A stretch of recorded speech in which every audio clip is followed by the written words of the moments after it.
Hey guys, tonight we're going to drift into one of those wonderfully depressing corners of history that nobody really asked for, but somehow it still exists. So, get comfortable, maybe pull up a blanket, dim the lights, and let's take a quiet little stroll through the back alleys of ancient Rome.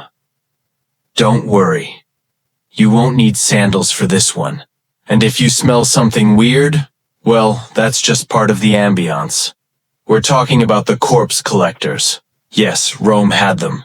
Because, as glamorous as the history books make the empire look, columns, emperors, togas, the Colosseum, you have to remember that Rome was also a city stuffed with over 1 million people at its peak, which meant sewage, which meant disease, which meant dead bodies. And those bodies didn't just politely vanish into thin air like in the movies. Somebody had to deal with them. And spoiler, it wasn't Julius Caesar. So tonight's bedtime story is dedicated to the poor souls whose job was to scoop up corpses when everyone else was asleep. They were the unsung garbage men of mortality. And yes, we're going to spend way too much time with them. 'Cause that's what we do here. Let's set the scene. Ancient Rome, bustling city, crowded tenement apartments, open-air markets, gladiator games, constant construction, animals wandering through the streets, and of course, the occasional plague just to keep things spicy. Now, in a city this big, people were dying all the time. Natural causes, accidents, slaves worked to death, plague, and the occasional, oops, stabbed in the forum. But Roman society had this thing about corpses. They thought they were ritually polluting. Dead bodies gave off bad vibes, literally and spiritually. So the elite Romans wanted nothing to do with them. Handling the dead was considered low status. Too low for ordinary citizens. Too low for freedmen. Even too low for slaves who had slightly better jobs, like polishing armor or pouring wine.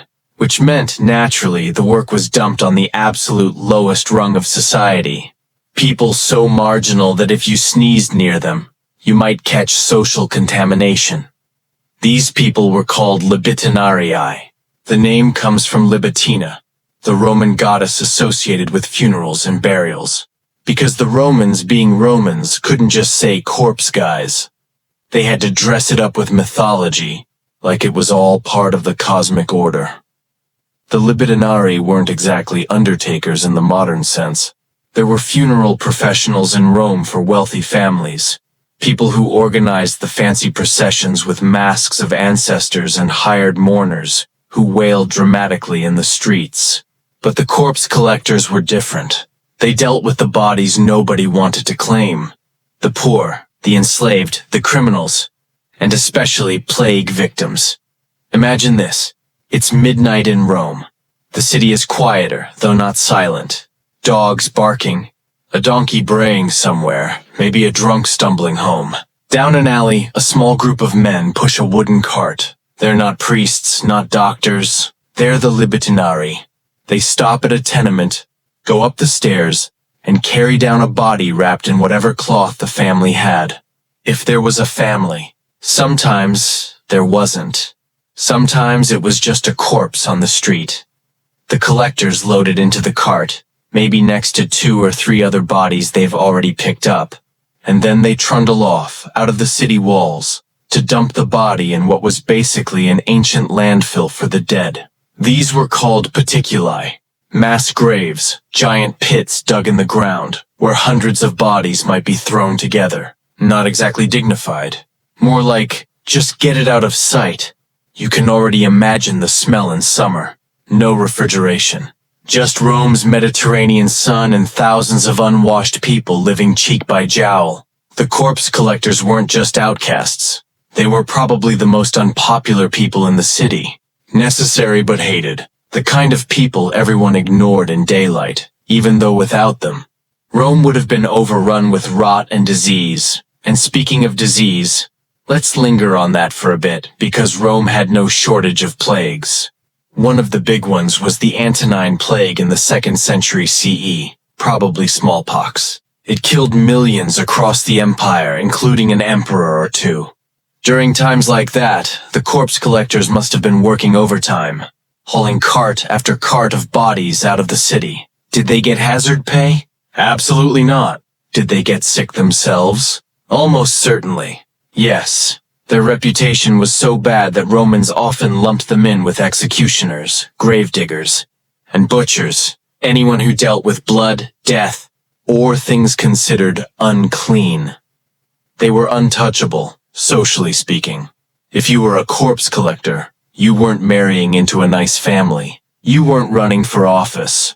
You weren't even allowed to live in certain neighborhoods. You were marked, forever associated with death, and yet they kept Rome functioning, because without them, the city would have been unlivable.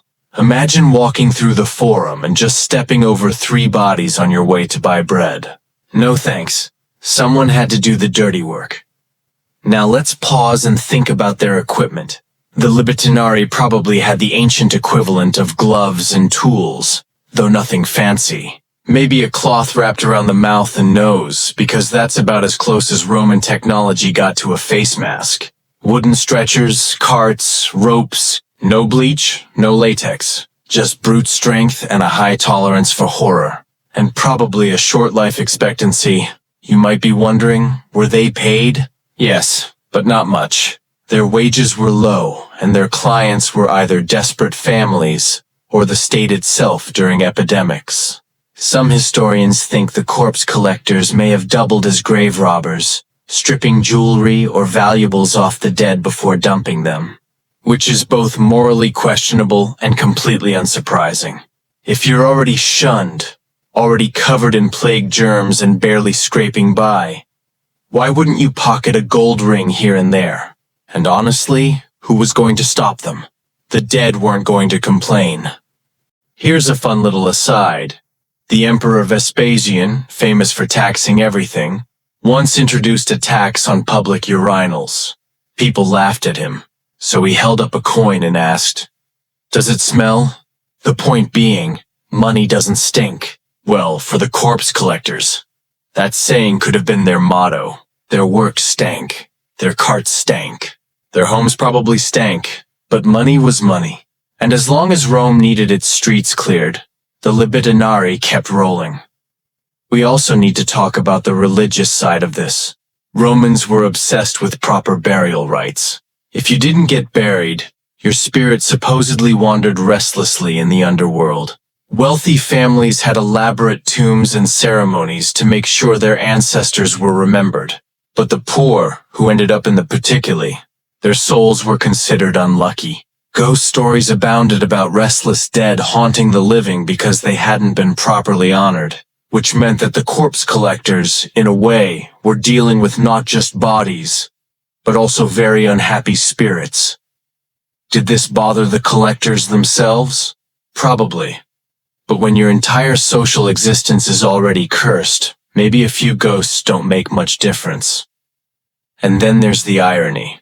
The Romans, who loved pomp and ceremony, who built aqueducts and marble temples, who prided themselves on being the most civilized people in the world, also relied on anonymous, outcast men shoving carts of rotting corpses out of the city at night. Civilization is glamorous until you peek behind the curtain.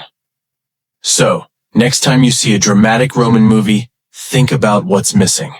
The senators are giving speeches, the gladiators are fighting lions, but off-screen, somewhere, a handful of exhausted men are loading yet another plague victim into a cart and trudging toward a stinking pit.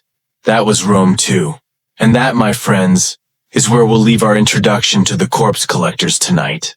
But don't worry, we're not done, because this is just the first step into Rome's underbelly. As we float onward, we'll drift into all the other people society hated but needed. Executioners, sewer cleaners, professional mourners, and more.